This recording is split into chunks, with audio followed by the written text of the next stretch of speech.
अस्सलामु अलैकुम नाज़रीन। प्यारे नाज़रीन, आज हम आपको एक ऐसी लड़की का सच्चा वाक़या सुनाने वाले हैं जो टोपी और दाढ़ी वालों से बहुत ज़्यादा नफ़रत किया करती थी। लेकिन एक दिन वो एक मुसलमान की ऑटो में बैठ गई। उस मुसलमान दाढ़ी वाले ने उस लड़की के साथ क्या किया, आइए हम आपको बताते हैं। लेकिन वीडियो में आगे बढ़ने से पहले आप लोगों से एक छोटी सी गुजारिश है कि इस वीडियो को एक लाइक करके चैनल को सब्सक्राइब ज़रूर कर दीजिएगा। नाज़रीन, एक बार लखनऊ के एक सड़क पर एक हिंदू लड़की खड़ी थी। दरअसल वो किसी ऑटो वाले का इंतज़ार कर रही थी। उसको अपने घर जाना था। अचानक उसे एक ऑटो वाला आता हुआ दिखाई दिया। उसने उसके आगे अपना हाथ दिया और उसको रुकवा लिया। ऑटो वाले ने कहा, जी मैडम, कहाँ जाना है? लड़की ने देखा ऑटो वाला एक मुसलमान है और उसके सर पर टोपी है और चेहरे पर दाढ़ी। उसने ऑटो वाले को एक मौलवी समझकर अपने दिल ही दिल में कहा कि उसको कह दूं कि आप यहाँ से चले जाइए, मुझे कहीं नहीं जाना। मगर उस लड़की का ऑफिस एक सुनसान जगह पर होने की वजह से टैक्सी वाले उधर से कम ही गुजरते थे। ऊपर से गर्मी भी बहुत ज़्यादा तेज थी। उस लड़की के पास और कोई रास्ता नहीं था, इसलिए मजबूरन उसको उस मुसलमान की ऑटो में बैठना पड़ रहा था। लड़की ने कहा, मुझे सिविल लाइन जाना है। ऑटो वाले ने कहा, बैठिए, छोड़ दूंगा। लड़की ने पूछा, कितने पैसे लोगे?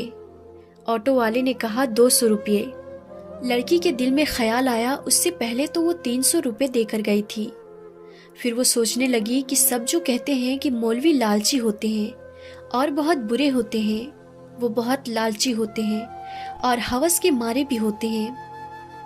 ये दाढ़ी और टोपी वाले भरोसे के काबिल नहीं होते।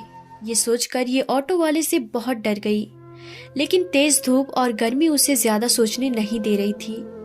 इतने में ऑटो ड्राइवर ने बोला, मैडम चलो बैठो, 180 रुपये दे देना। लड़की बोली, जी ठीक है, लेकिन सामने मेरा सामान रखा हुआ है जो बहुत भारी है, अकेले मुझसे उठाया नहीं जा रहा। हो सके तो आप थोड़ी सी मदद कर देना। ऑटो वाला बोला, कोई बात नहीं, आप बैठ जाइए, मैं उसे रख देता हूँ। उसके बाद ऑटो ड्राइवर ने उस लड़की का सामान अपने ऑटो में रख दिया और चल पड़ा। थोड़ी देर के बाद ऑटो ड्राइवर ने कहा, मैडम, दरअसल मैं एक बयान सुन रहा था, वो बीच ही में रह गया। अगर आपकी इजाज़त हो तो मैं उसको सुन लूँ। अगर आपको बुरा ना लगे तो मैं टेप रिकॉर्ड चालू कर लूँ। ये सुनकर उस लड़की ने कहा, मुझे कोई दिक्कत नहीं, अगर आप सुनना चाहते हैं तो सुन सकते हैं। उसके बाद ऑटो वाले ने अपना म्यूजिक सिस्टम ऑन कर दिया। एक मौलवी साहब बयान फरमा रहे थे। वो बयान था पर्दा के बारे में। ना चाहते हुए भी उस लड़की को वो बयान सुनना पड़ रहा था। गैर मुस्लिमों और नास्तिकों में रह रहकर उस लड़की के दिल में मुसलमानों के लिए सिर्फ और सिर्फ नफरत भरी हुई थी। लड़की को सिर्फ यही बताया और सिखाया गया था कि मौलवी एक खूंखार भेड़िया होता है जिसका मकसद मालो दौलत और लालच के अलावा कुछ भी नहीं है। मजहब और धर्म के नाम पर सिर्फ पैसे कमाना ही उनका पेशा होता है। मगर अब ये लड़की एक मुसलमान की ऑटो में बैठी हुई थी और ना चाहते हुए भी एक मौलवी साहब का बयान सुन रही थी। उस बयान में मौलवी साहब एक जोरदार आवाज में कह रहे थे, पर्दा अल्लाह का हुक्म है। पर्दा एक औरत के जिस्म का मुहाफिज है।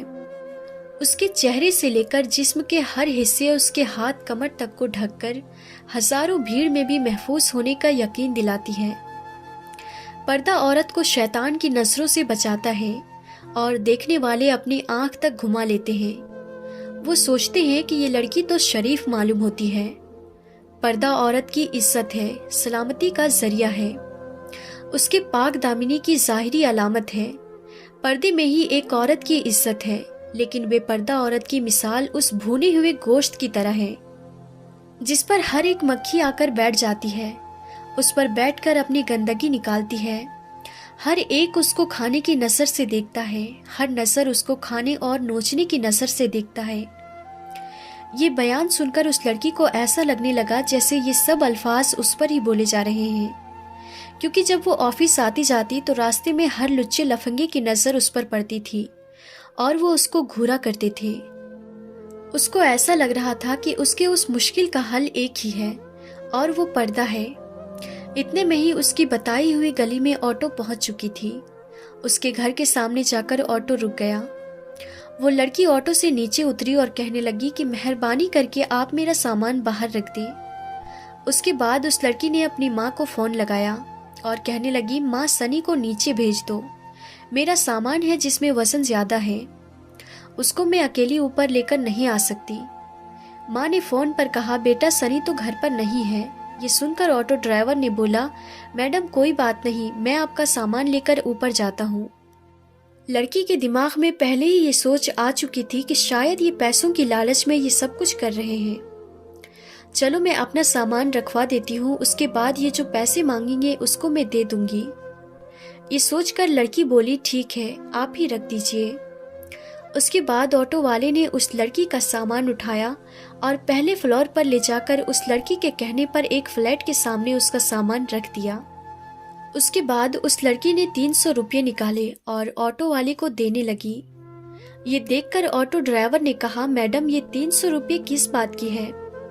یہ سن کر وہ لڑکی کہنے لگی کہ دراصل کچھ دن پہلے میں یہاں ایک آٹو سے آئی تھی، اس ڈرائیور نے مجھ سے 300 روپے لیے تھے اور پھر آپ نے میرا سامان بھی اٹھایا ہے، اگر اس کے پیسے آپ الگ سے لینا چاہتے ہیں تو وہ بھی بتا دیجئے، میں آپ کو وہ بھی دے دوں گی۔ یہ سن کر ڈرائیور نے کہا میڈم آپ اپنے پیسے اپنے پاس رکھیے، ہمارے جتنے پیسوں پر بات ہوئی تھی اس سے زیادہ میں آپ سے نہیں لے سکتا، اور بات رہی آپ کے سامان اٹھانے کی تو ہمارا دین ہمیں یہ سکھاتا ہے کہ ہمیں دوسرے لوگوں سے ہمدردی رکھنی چاہیے، اس لیے میں نے آپ کا سامان اٹھا کر آپ کی مدد کی ہے، اس لیے اس کے پیسے میں آپ سے نہیں لے سکتا۔ یہ کہہ کر آٹو ڈرائیور جانے لگا تو لڑکی کے منہ سے نکل گیا کہ کیا آپ ایک مولوی ہیں؟ آٹو ڈرائیور مسکرانے لگا اور کہنے لگا ممکن ہے کہ مولوی کے بارے میں آپ کو غلط جانکاری دی گئی ہے، آپ کو مسلمانوں کے بارے میں غلط گائیڈ کیا گیا ہے، میں ایک مولوی عالم حافظ تو نہیں لیکن میں اس سے محبت کرنے والا ہوں، میں ایک مسلمان ہوں۔ یہ کہہ کر آٹو والا جانے لگا۔ لڑکی اپنی آنکھوں میں آنسو لیے اپنے گھر کی طرف جانے لگی۔ اگر آپ کو ایک مسلمان کی زندگی کیا ہوتی ہے یہ دیکھنی ہے تو اللہ کے پیغمبر ہمارے پیارے نبی حضرت محمد مصطفیٰ صلی اللہ تعالیٰ علیہ وسلم کے بارے میں آپ ضرور پڑھیں۔ ہمارے پیارے نبی حضرت محمد مصطفیٰ صلی اللہ تعالیٰ علیہ وسلم سے اچھی مثال آپ کو اس دنیا بھر میں کہیں بھی نہیں مل سکتی۔ آپ صلی اللہ تعالیٰ علیہ وسلم نے عورتوں کے حق میں اس وقت آواز اٹھائی جب لڑکیوں کو زندہ دفن کر دیا کرتے تھے۔ اس لیے یاد رکھیں اگر کوئی انسان غلط کام کرتا ہے تو یقیناً وہ انسان غلط ہو سکتا ہے۔ آج کے دور میں لوگ اتنے زیادہ مگن ہو گئے ہیں جن کو خود اسلام کے بارے میں معلوم نہیں، پھر وہ اپنے بچوں کو کیا بتائیں گے؟ یاد رکھیں اسلام بالکل پاک اور صاف مذہب ہے، اسلام دین حق ہے، کسی کے کہنے اور سننے سے اس کو برا بھلا نہ کہو۔ اگر پھر بھی آپ کو دماغ میں اسلام کو لے کر کوئی بھی غلط فہمی ہے تو آپ خود اللہ کے پیغمبر اور ہمارے پیارے نبی حضرت محمد صلی اللہ تعالیٰ علیہ وسلم کے بارے میں پڑھیں، آپ کو ذرہ برابر غلطی نظر نہیں آئے گی۔ اگر آپ کو کہیں پر کوئی مسلمان غلطی یا بدتمیزی کرتا ہوا دکھائی دے تو آپ صرف اسے اتنا بول دینا کہ تمہیں تمہارے پیارے نبی حضرت محمد صلی اللہ تعالیٰ علیہ وسلم نے یہی سکھایا ہے۔ یقین مانیے اگر وہ سچا مسلمان ہوگا تو وہ شرم سے پانی پانی ہو جائے گا اور وہیں پر سچی توبہ بھی کر لے گا۔ آخر میں اللہ تبارک و تعالیٰ سے یہی دعا ہے کہ اللہ پاک رسول خدا صلی اللہ تعالیٰ علیہ وسلم کے صدقے طفیل ہمیں تمام انبیاء کرام، تمام بزرگان دین سے محبت کرنے کی اور ان کا ادب و تعظیم کرنے کی توفیق عطا فرمائے، آمین ثم آمین۔ تو ناظرین آج کی اس ویڈیو میں تھا بس اتنا ہی، ہم پھر ملتے ہیں کسی نئی ویڈیو میں، تب تک کے لیے خدا حافظ۔